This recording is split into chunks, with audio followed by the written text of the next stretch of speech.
ಬಂಧುಗಳೇ, ಈ ವರ್ಷದ ಸ್ವತಂತ್ರ ದಿನೋತ್ಸವವನ್ನು ಒಂದು ಅತ್ಯಂತ ಅರ್ಥಪೂರ್ಣ ರೀತಿಯಲ್ಲಿ ಆಚರಿಸುವಂಥ ಒಂದು ಉದ್ದೇಶದಿಂದ ಐತಿಹಾಸಿಕವಾಗಿ ಅತ್ಯಂತ ಮಹತ್ವವನ್ನು ಪಡೆದುಕೊಂಡಿರತಕ್ಕಂತಹ ನಮ್ಮೂರಿನ ಪಕ್ಕದಲ್ಲಿರತಕ್ಕಂತಹ ಕಿಲ್ಲಾ ಹೊಸಕೋಟೆ ಗ್ರಾಮಕ್ಕೆ ನಾವು ಇವತ್ತು ನಮ್ಮ ಎಲ್ಲ ಸ್ನೇಹಿತ ಬಂಧುಗಳು ತೆರಳಿದ್ದೆವು. ಈ ಒಂದು ಕಿಲ್ಲಾ ಹೊಸಕೋಟೆಯ ಒಂದು ಕಿಲ್ಲೆಯು ಸ್ವಾತಂತ್ರ್ಯ ಹೋರಾಟದಲ್ಲಿ ವಿಶೇಷವಾಗಿ ಹಲಗಲಿ ಒಂದು ಸ್ವಾಭಿಮಾನದ ಪ್ರತೀಕವಾಗಿ ನಡೆದಂತಹ ಹೋರಾಟದಲ್ಲಿ 1857 ನವೆಂಬರ್ದಲ್ಲಿ ನಡೆದಿರ್ತಕ್ಕಂಥ ಒಂದು ಹೋರಾಟದಲ್ಲಿ ಈ ಒಂದು ಕಿಲ್ಲೆಯು ಅತ್ಯಂತ ಪ್ರಮುಖ ಪಾತ್ರವನ್ನು ವಹಿಸಿರ್ತಕ್ಕಂಥದ್ದು.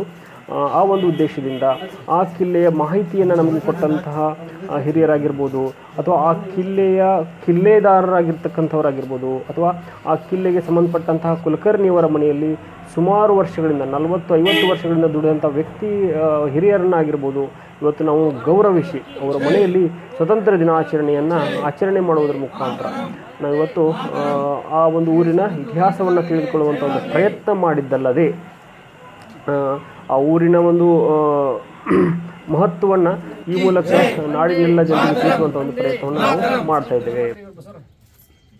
बोलो भारत माता की जय, बोलो भारत माता की जय. ವೀರ ಸ್ವಾತಂತ್ರ್ಯ ಹೋರಾಟಗಾರರಿಗೆ, ವೀರ ಸ್ವಾತಂತ್ರ್ಯ ಹೋರಾಟಗಾರರಿಗೆ.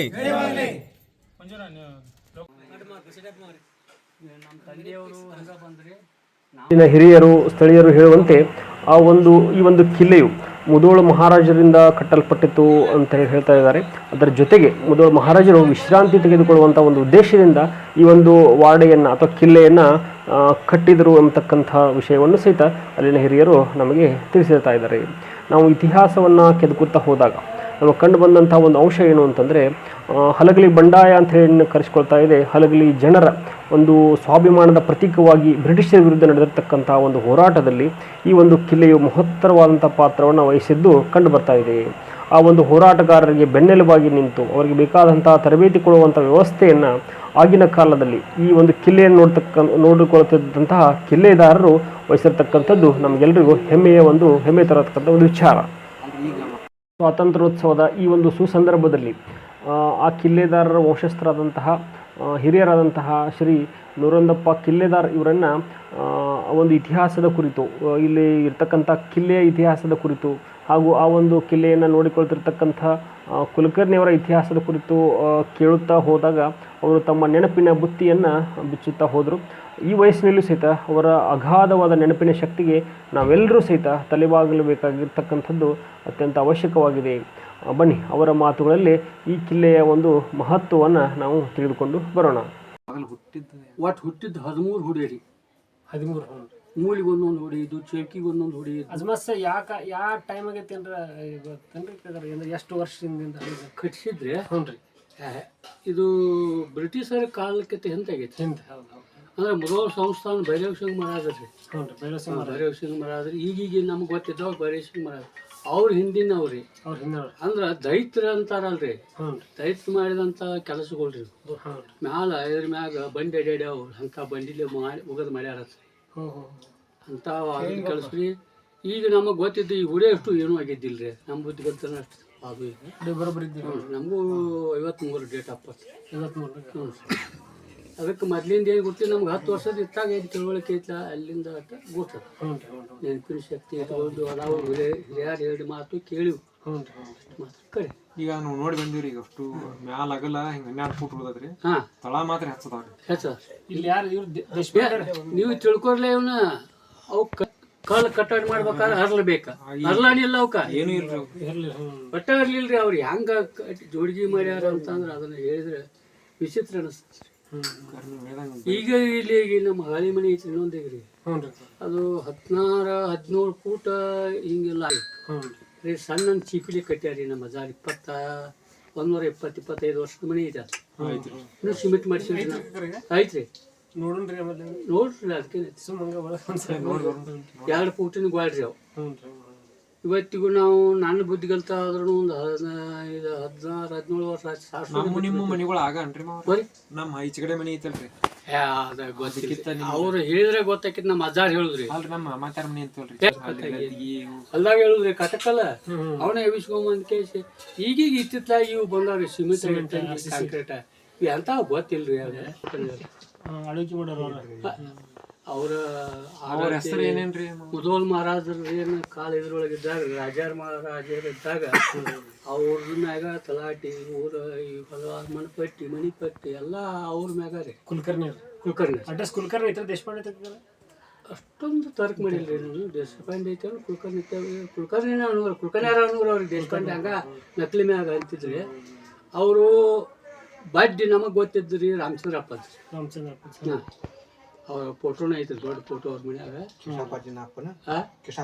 ಕಿಷ್ಟಪ್ಪಜ್ಜ, ವೆಂಕಟರಾಯ, ಹನುಮಂತರಾಯ 3 ಮಂದಿ ಅವರು. ಒಬ್ಬಗ ಲೋಕಾಪುರ ಆಸ್ತಿ ದೊಡ್ಡ ಭೂಮಿ ರೀ. ಲೋಕಾಪುರ ಇಲ್ಲಿದೆ ರೀ ಕುಲಕರ್ಣಿಯವ್ರ ಆಸ್ತಿ ರೀ. 100-200 ಕೂರಿ ಭೂಮಿ ರೀ ಅವ್ರು. 200 ಕೂರಿಗೆ. ಹಾಂ, ಅಲ್ಲೇ ಒಬ್ಬಗ ಅಲ್ಲಿ ಲೋಕಾಪುರ ಭೂಮಿಯಾಗ ಗಳಿಸಿದ್ರಿ ಅವರು. ಒಬ್ಬ ಅಲ್ಲೇ ಹೋದ್ರಿ ಲೋಕಾಪುರಕ್ಕೆ. ಗುರಾಜಿ ತಿಮ್ಮನ ತಿಮ್ಮನ ನಾವು ಕ್ಲಾಸ್ಮೇಟ್ ಶಾಲ್ಯಾಗ ಕಲ್ತೀವಿ. ಹೊಸಕೋಟೆ ಕಿಲ್ಲೆದಾರರನ್ನ ಭೇಟಿಯಾದ ನಂತರ ಇನ್ನೊಬ್ಬರು ಅತ್ಯಂತ ಹಿರಿಯರು ಹಾಗೂ ಈ ಕಿಲ್ಲೆಯನ್ನು ಕೊಳ್ತಿದ್ದಂತಹ ಕುಲಕರ್ಣಿಯವರ ಮನೆಯಲ್ಲಿ ಸುಮಾರು 40 ವರ್ಷಗಳ ಕಾಲ ದುಡಿದಂತಹ ಒಬ್ಬ ಹಿರಿಯರನ್ನು ಸಹಿತ ನಾವಿವತ್ತು ಭೇಟಿ ಮಾಡಿ ಅವರ ಅನುಭವ ಅಮೃತವನ್ನು ಸಹಿತ ಪಡೆಯಲು ಪ್ರಯತ್ನ ಮಾಡಿದೆವು. ಈ ಹಿರಿಯರ ಹೆಸರು ಶ್ರೀ ಬಾಲಪ್ಪ ಪೂಜಾರಿ ಅಂಥೇಳಿ. ಇವರು ಸುಮಾರು 85 ವರ್ಷದ ವಯೋವೃದ್ಧರು, ಹಿರಿಯರು. ಬನ್ನಿ ಅವರ ಮಾತುಗಳಲ್ಲಿ ಕೇಳಿಕೊಂಡು ಬರೋಣ. ಬಗ್ಗೆ ಸ್ವಲ್ಪ ನಿಮ್ಗೆ ಕೇಳಕ್ಕೆ ಬಂದಿವ್ರಿ. ಎಷ್ಟು ವರ್ಷದಿಂದ ಆಗೈತೆ ಏನ್ರ ಸ್ವಲ್ಪ ಅಂದಾಜು ಐತಲ್ರಿ? ರೂಢಿ ಆದದ್ದು ಅವ್ರಿಗೆ ಒಂದು ಕಟ್ಟೋಡೆ ಇರ್ತಾರ. ತುಂಬ ಕಟ್ಟೋಡೆ ಇರ್ತೀವಿ. ಅದಕ್ಕೆ ದಿನ ಹಾಯ್ತಿದ್ರು. ಅದಕ್ಕೆ ಕದ ಹಾಯ್ತಿದ್ದ ಅಂದ್ರೆ ಹೊರಗಿನವ್ರು ಹೊರಗೆ, ಒಳಗಿನವ್ರು ಹಾಗೇನು ನಾವು ಇನ್ನೂ ಹುಟ್ಟಲಿಕ್ಕಿತ್ತ ಮೊದಲಿನ ನಮ್ಮ ತಿಳುವಳಿಕೆ ಬಂದ್ರಿಂದನ ಇವು ಅಷ್ಟ ಇಷ್ಟ ಇವು ಬಾಗಲ ಊರು ಹಿಗ್ಗಿಬಿಟ್ಟು ಇಲ್ಲೇನ ಇತ್ತು ಸುತ್ತಾರು. ಅಂದ್ರೆ ಇವ್ರಿಗೆ ಭೇಟಿಯಾಗಿದ್ದು ಅವಾಗ ಆಟ ಗೊತ್ತಿರ್ಬೇಕು. ಅವರು ಹೇಳಿದ್ರಲ್ರಿ, ಗೊತ್ತಿಲ್ಲ. ಅವರು ಹೇಳಿದ್ರಿ ಕುಲಕರ್ಣಿಯವ್ರ ಮನೆ ಬಗ್ಗೆ ಬಂದಲ್ಲ ನಿಮ್ಮ ಹೆಸರು ಹೇಳಿ. ಹೌದು, ಕುಲಕರ್ಣಿಯವ್ರ ಮನ್ಯಾಗ ಕಾಯಂ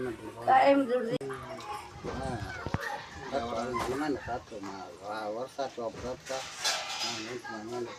ಈಗ ಒಂದು 10 ದಿನ ಆಯ್ತು. 10-15 ವರ್ಷ ಇದ್ದೀನಿ ನಾ. ಅವಾಗಿಂದ ಮಾಡ್ಕೊಡ್ತೀನಿ. ಅದು ಈಗ ನಾವು ಎಲ್ಲ ಹಿಂಗಾಗಿ ಅದು ನೀಗಿಲ್ಲ ಕಾಯಿಗೆ ಅವ್ರಿಗೆ ನೀಗಿಲ್ಲ ವಾಪಸ್ ಅಂತ ತಗೊಂಡು ಹಿಂಗಾಗಿ ನಿಮ್ಮನ್ನ ಅಡ್ಡಾಡಿಸ್ಬಾರತ್ತೆ, ನಾವು ಬರ್ತಿರ್ತೀವಿ. ತಾವೀಗ ನೋಡ್ತಿರ್ತಕ್ಕಂತಹ ಸ್ಥಳ ಸುಮಾರು ಆಗಿನ ಕಾಲದಲ್ಲಿ ಎಕರೆಗಳಷ್ಟು ದೊಡ್ಡದಾಗಿರ್ತಕ್ಕಂಥದ್ದು ಸಿಹಿನೀರಿನ ಬಾವಿ ಇರುವಂತಹ ಸ್ಥಳವಾಗಿತ್ತು. ಸುಮಾರು 4 ಸುತ್ತಮುತ್ತಲಿರ್ತಕ್ಕಂತಹ ಕಿಲ್ಲಾ ಹೊಸಕೋಟೆ, ದಾದನಟ್ಟಿ, ಮಲ್ಲಾಪುರ್ ಹಾಗೂ ಕಣಸಗಿರಿ 4 ಊರುಗಳಿಗೆ ಒಂದು ನೀರನ್ನು ಒದಗಿಸ್ತಕ್ಕಂತಹ ಕುಡಿಯುವ ನೀರಿನ ಆಗರವಾಗಿರ್ತಕ್ಕಂತಹ ಒಂದು ವಿಸ್ತಾರವಾದಂತಹ ಬಾವಿ ಇರ್ತಕ್ಕಂಥದ್ದು ತಾವು ಚಿತ್ರದಲ್ಲಿ ನೋಡಬಹುದು. ತಾವು ಈಗ ಕಾಣ್ತಾ ಇರ್ತಕ್ಕಂಥದ್ದು ಕಿಲ್ಲಾ ಹೊಸಕೋಟೆಯಲ್ಲಿರ್ತಕ್ಕಂಥ ಕಿಲ್ಲೆಯ ಗೋಡೆಗಳು. ಪಾಂಡುರಂಗ ದೇವಸ್ಥಾನದಲ್ಲಿರ್ತಕ್ಕಂತಹ ವಾಡೆ ಲಕ್ಷ್ಮೀ ದೇವಿಯ ಮೂರ್ತಿಯನ್ನು ತಾವು ಚಿತ್ರದಲ್ಲಿ ಕಾಣಬಹುದಾಗಿದೆ.